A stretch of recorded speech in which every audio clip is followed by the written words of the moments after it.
Okay, so are you ready to dive into the world of pricing strategy? Yeah, bring it on. You handed us this research paper, and it's a 22-year review of marketing scholarship on pricing.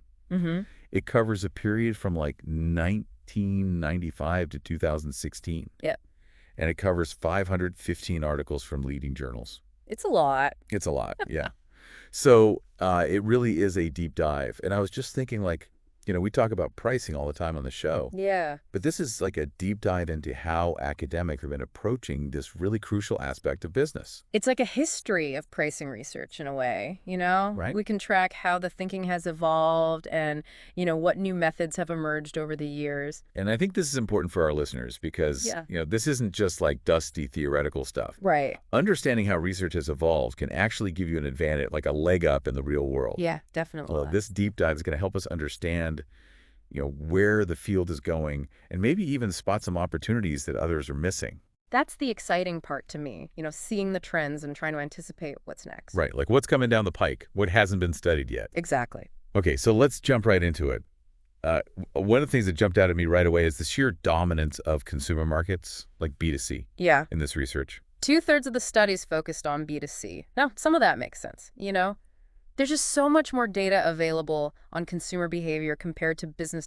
Right, I mean, everyone's out there shopping, buying things. Exactly. There's a Mhm. huge amount of data being generated every day. Yeah, but here's the thing, and this is what I found really interesting. In the U.S., B2B transactions represent the same economic value as B2C transactions. Yeah.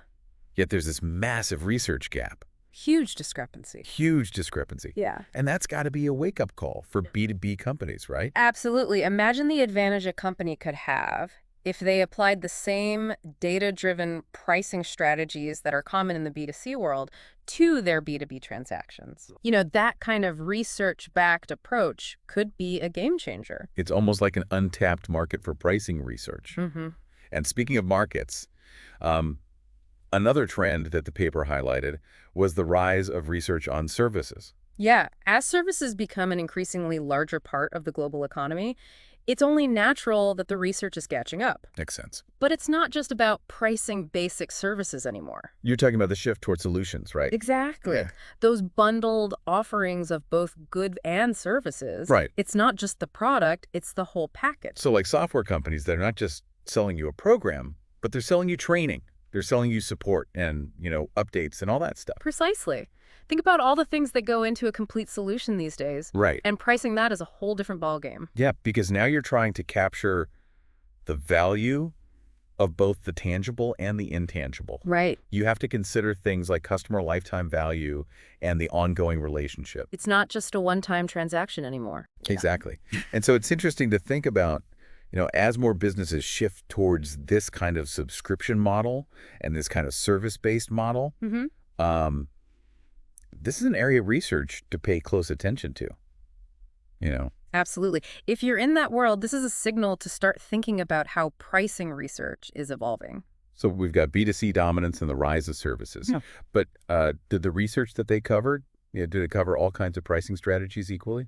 Not quite. They found a real concentration in 4 main areas. Okay. Differential pricing, product line pricing, competitive pricing, and promotions and discounts. Okay, break those down for me. What do those actually look like in the real world? All right, so differential pricing is all about charging different prices to different customer segments. So think about how airlines adjust prices based on demand, the time of booking, even your loyalty status. Okay. Product line pricing involves strategies like bundling, offering packages of products or services. And then there's partitioning prices, breaking down a single price into multiple components. Oh, okay, so like how a gym might charge, a base fee, and then they charge you more for certain classes or personal training sessions. That's a great example. That's price partitioning in action. Okay. Then you've got competitive pricing, Right. which is how companies respond to their rivals' pricing moves. Mhm. Are they trying to undercut the competition, or are they positioning themselves as a premium offering? Yeah. And finally, there's the world of promotions and discounts. Everybody loves a good sale, but there's actually a lot of research that looks at the psychology behind those tactics. and how they impact consumer behavior. Right. It's not just random, It's very strategic. Absolutely. There's like a whole science behind those, limited time offers and, the buy one, get one free deals and all that. Oh, yeah. There's a lot of research on how to design those promotions to maximize their impact. And it's interesting because the research on competitive pricing and promotions actually decreased over those 22 years, Mm-hmm. while studies on differential and product line pricing increased. Yeah, that's an interesting shift. Any theories on why that might be? Well, the paper doesn't say for sure, but it could be linked to the rise of big data and analytics. With more data available, companies can get incredibly sophisticated with their pricing models, especially for things like personalized pricing and dynamic bundles. So instead of just reacting to what their competitors are doing, they're using all this data to figure out what individual customers are willing to pay. Right. It's all about prediction and optimization. It's a whole new level of strategy. It really is. And this brings us to another key aspect that the paper explores the theories underpinning all this research. You might not be surprised to hear that economics was the dominant force. Yeah, I mean, it makes sense. Pricing is ultimately about money, right? Mm. Costs, profits, supply and demand. The classic foundation. But here's the thing. People aren't always rational actors. Our buying decisions are influenced by emotions, by our perceptions, even social norms. Yeah, we're not always making the most logical decision. Exactly. We're human. We're human. And the paper recognized this and highlighted a growing trend towards incorporating psychology and sociology into pricing research. So it's not just about crunching numbers. It's about understanding the human side of the equation. Right, because at the end of the day, pricing is about influencing human behavior. And the paper actually uses Uber surge pricing as a really interesting example. Oh yeah, that's a classic case study. So explain how that works. Well, it's a classic economic model. Prices go up when demand is high. Right, like during rush hour or a big event or something. Exactly.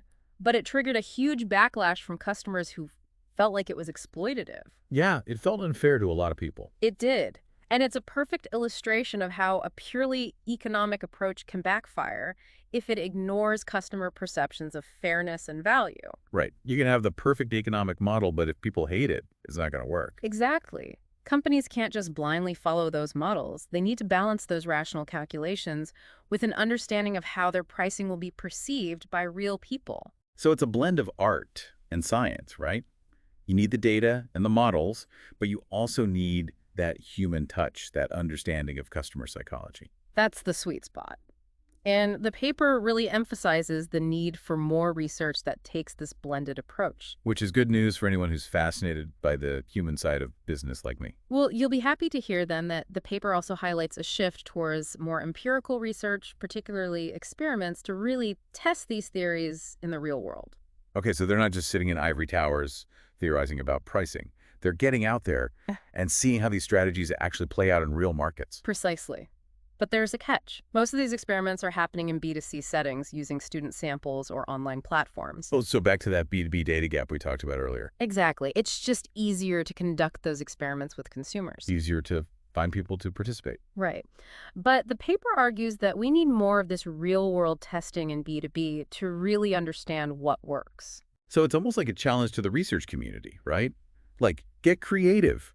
Figure out how to study B2B pricing in a rigorous way. It is. It's a call for innovation. Yeah, because I imagine it's not easy to get, CEO to sit down and participate in a pricing experiment. Not easy at all. Yeah. But the payoff in terms of insights could be huge. Huge. Yeah. And it could involve, partnering with companies, conducting field experiments, maybe even finding ways to leverage existing data sets in new ways. So there are ways to do it. It just requires a little more effort. It does, but it's worth it. Okay, so besides experiments, the paper also talked about surveys as a method. Yeah, surveys have their place.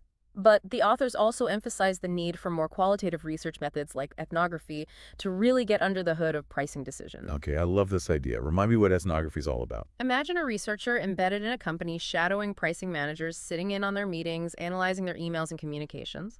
You're essentially observing the natural behavior of the people who are setting prices. So it's less about asking them what they do and more about actually seeing how they do it. Exactly. It's like a pricing documentary. Right. And the goal is to capture those nuances, those gut feelings, those unwritten rules that influence decisions. Those are things that wouldn't show up in a survey or a controlled experiment. Right. Because pricing is not always this purely rational data-driven process. It's not, Like, especially in a fast-paced business environment. you have to factor in things like intuition and experience. Absolutely. And that's what I love about this idea of ethnography, is that it's like you're adding that human element to the research, like revealing those moments where the pricing decision is less about the spreadsheet and more about gut instinct.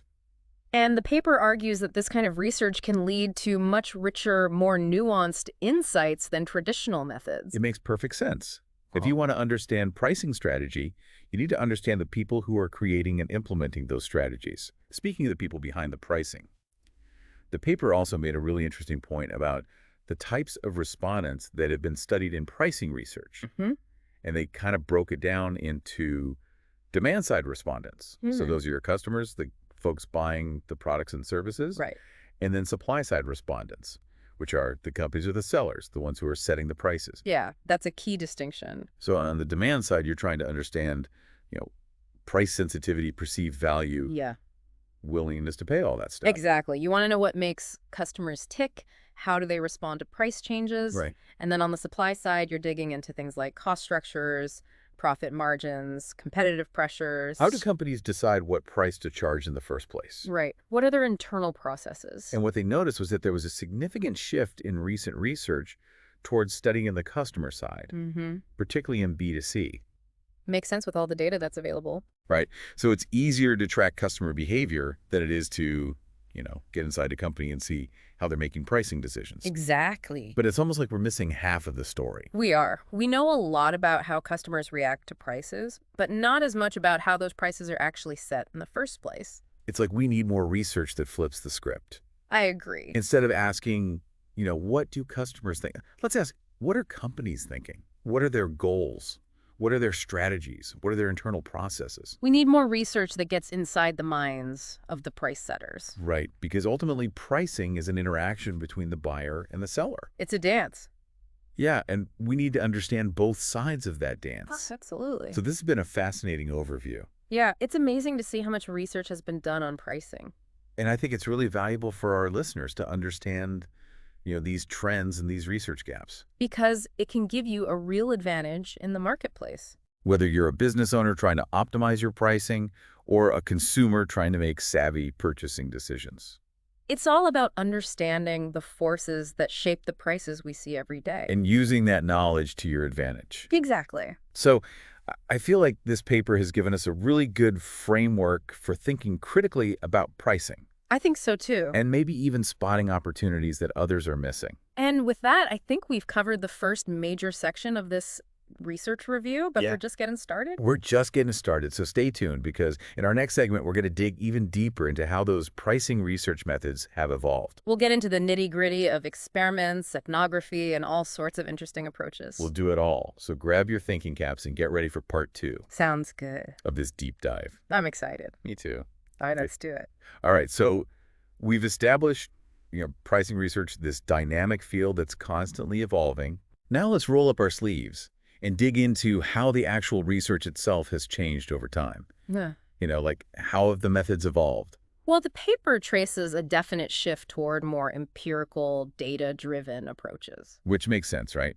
I mean, we're swimming in data these days. It's not just theory anymore. We can actually test these pricing ideas in the real world. And one method that's really gained traction is experimentation. Yeah. Researchers are designing clever experiments to see how different pricing strategies actually play out in real markets. Which has got to be, way more insightful than just like crunching numbers in a spreadsheet. Right. You can actually see cause and effect, right? Like you can isolate certain variables and see how they impact, actual pricing decisions. Precisely. It brings a level of rigor to the research. However, remember that gap we discussed, the one between B2C and B2B research? Yeah. That shows up here as well. Most of these experiments are still happening in B2C contexts, often with student subjects or online platforms. So it's almost like the ease of access to data and participants in B2C is shaping the research itself. It is. And while those studies are valuable, the paper makes a strong case for more experimentation in the B2B world.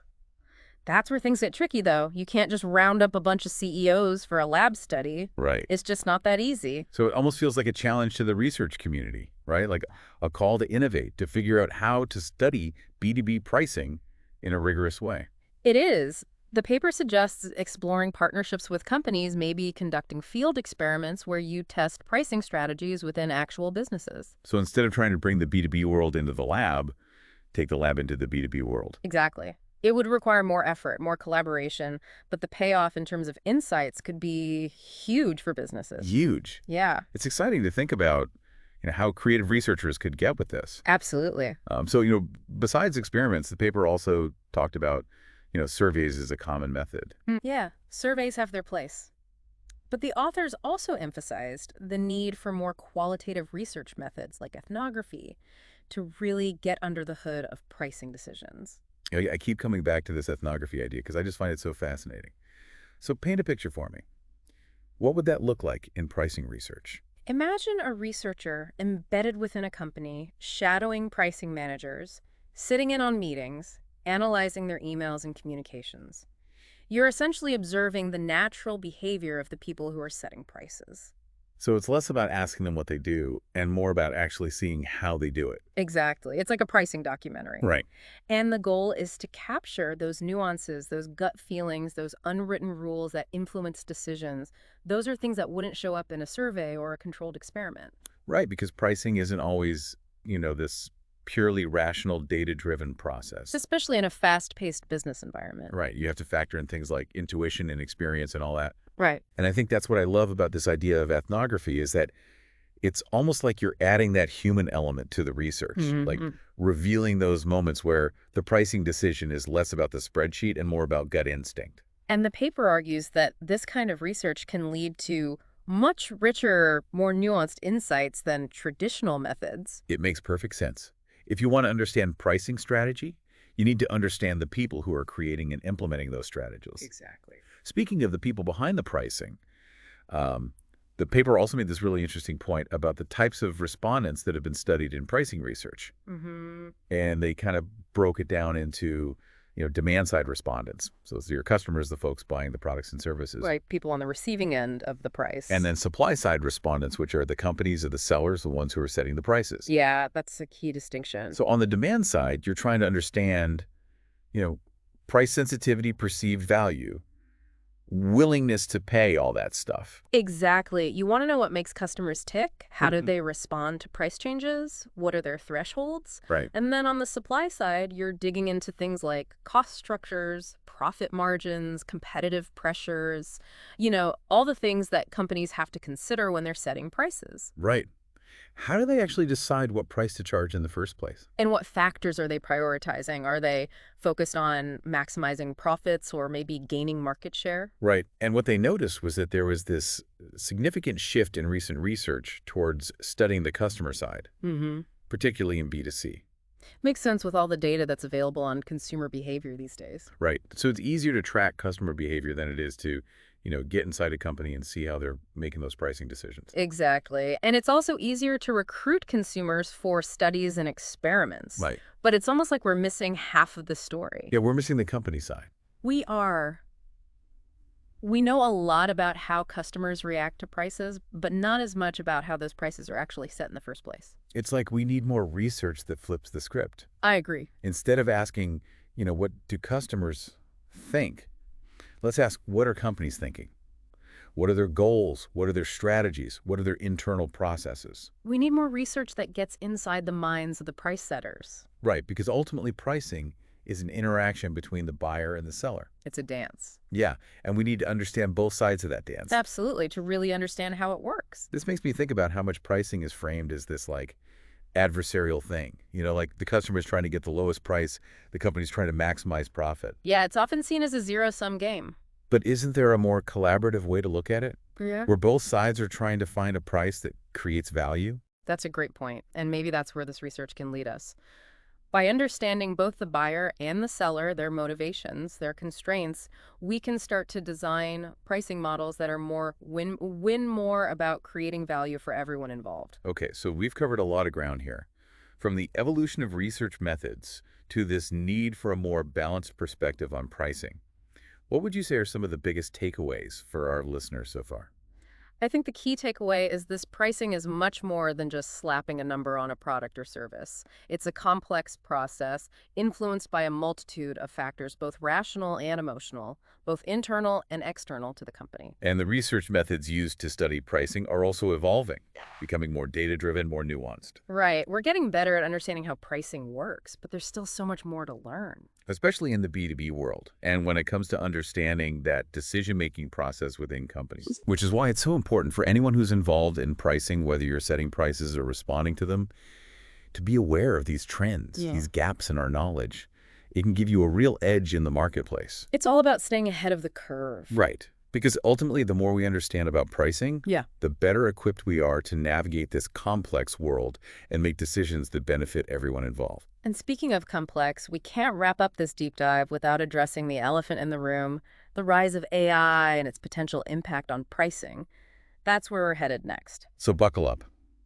We're about to explore the future of pricing and grapple with some really big questions. Will algorithms take over? Will humans remain in control? Stay tuned for the grand finale. Okay, so we've talked about the evolution of pricing research, and some really fascinating methods used to study it. Mhm. But now I kind of want to look ahead. Yeah. We can't ignore this growing role of AI and machine learning Right. in the business world, including how prices are set. It's everywhere. It's everywhere. And I think it's a topic that sparks, a lot of debate and maybe even a little bit of anxiety for some folks. Yeah, understandably. The idea of algorithms making decisions that impact our wallets can be a little unsettling. Right. It's like, are the robots taking over? Exactly. But I think it's important to approach this with a balanced perspective, I agree. understand both the potential benefits and the risks of this AI-powered pricing. Mm-hmm. So let's play devil's advocate for a minute. Okay. What's the case for AI in pricing? Where could it actually make things better? Well, one of the biggest arguments for AI is its ability to process massive amounts of data in real time. Oh, yeah. Think about all the factors that influence pricing, Right. market trends, competitor moves, customer behavior, seasonality, even the weather. Right. All this stuff that changes all the time. Yeah, humans can only juggle so much information, but algorithms can analyze it all, constantly learning and adapting. So you're saying that AI could help companies optimize their pricing in ways that just weren't possible before. Absolutely. They could be more responsive to market shifts, more precise in their targeting, more efficient overall. So we could see, this rise of truly dynamic pricing where prices are adjusting in real time based on whatever's happening. Exactly. That could be wild. It could. And it could lead to greater efficiency for businesses and potentially even more personalized pricing for consumers. Personalized pricing. Okay, so how would that work? Imagine receiving tailored discounts based on your past purchases, your browsing history, even your location. Okay. AI can analyze your individual preferences and tailor prices to match, making you feel like you're getting a truly customized deal. So it's like, those ads that follow you around the internet, but now it's like the prices themselves are following you around? Kind of, yeah. It's about using data to create a more personalized shopping experience. Okay. I could see how that could be appealing to some people, Yeah, like getting a discount just for you. right. It feels special. It feels special. Yeah. But it also sounds a little bit like something out of a sci-fi movie. Are we talking about a future where, our refrigerators are negotiating prices with the grocery store on our behalf? Maybe not refrigerators, but the underlying technology is already being used in various industries. Think about ride-sharing apps that adjust prices based on demand, or e-commerce sites that offer personalized recommendations and discounts. Right. AI is already shaping the pricing landscape in subtle ways. So it's not just a hypothetical future. It's happening now. It's happening now. But, along with these potential benefits, there are also risks. Of course. There's always another side to the coin. So what are some of the concerns people have about this AI-powered pricing? One of the biggest concerns is bias. Algorithms are trained on data, and if that data reflects existing biases, whether intentional or unintentional, those biases can get baked into the pricing models. Oh, so you're saying that we could see algorithms, perpetuating unfair pricing practices, even discriminatory pricing? It's a real possibility. And it highlights the importance of careful data selection and algorithm design. We need to ensure that these systems are built with fairness and transparency in mind, that they're constantly monitored and audited to mitigate bias. It sounds like we're going to need some new rules of the road for this AI-powered world. We will, some ethical guidelines to ensure that these technologies are used responsibly. And I guess another concern is, this potential loss of human oversight and control. Right. If we rely too heavily on algorithms, we risk creating a system that's opaque, unpredictable, even potentially harmful. It's like that classic sci-fi trope, where the machines take over. Exactly. But in this case, it's not about killer robots. It's about runaway algorithms setting prices in ways that we don't understand or can't control. And that's a scary thought. It is. And it's not entirely unfounded. We need to be very thoughtful about how we integrate AI into pricing. It's a powerful tool, but it needs to be used responsibly. Human judgment and ethical considerations need to remain central to the process. So it seems like the key here is finding the right balance. I think so. Like we can leverage the power of AI to analyze data, identify patterns, optimize pricing, but we can't just hand over the reins completely. Can't abdicate our responsibility to ensure those prices are fair, transparent, and ultimately beneficial to both businesses and consumers. Because at the end of the day, pricing is a human endeavor, right? It is. It's about understanding people, their needs, their desires, their perceptions of value. And that's something that algorithms, at least for now, can't fully replicate. Exactly. Pricing is both an art and a science. AI can handle the science, the data analysis, the optimization, Right. but the art, the understanding of the human element, that's where we still need that human touch. Well, this has been a truly thought-provoking deep dive. It has. We've explored the past, the present, and even the future of pricing research. We've covered a lot of ground. What would you say are the key takeaways for our listener? I think the first takeaway is this pricing is dynamic and complex. It's constantly evolving, and anyone involved in setting or responding to prices needs to stay informed about these changes. Stay up to date. Exactly. The second takeaway is that the research methods used to study pricing are also evolving, becoming more data-driven, more sophisticated. But we need to be mindful of potential biases and ensure that ethical considerations are central to this research. Because the tools are getting more powerful. They are. And we need to use them wisely. Absolutely. And finally, AI is poised to play an increasingly important role in pricing, but it's crucial that we use this technology responsibly. Human judgment and ethical considerations must remain at the forefront as we navigate this new landscape. It's not about humans versus machines. It's about finding the right way for them to work together. Exactly. Collaboration, not competition.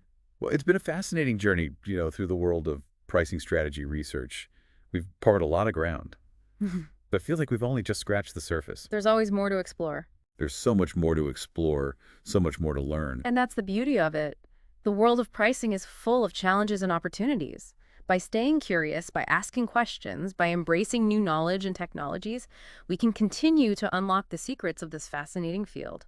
So to our listeners, we say this: stay curious, stay informed, and never stop questioning the price of everything. Until next time.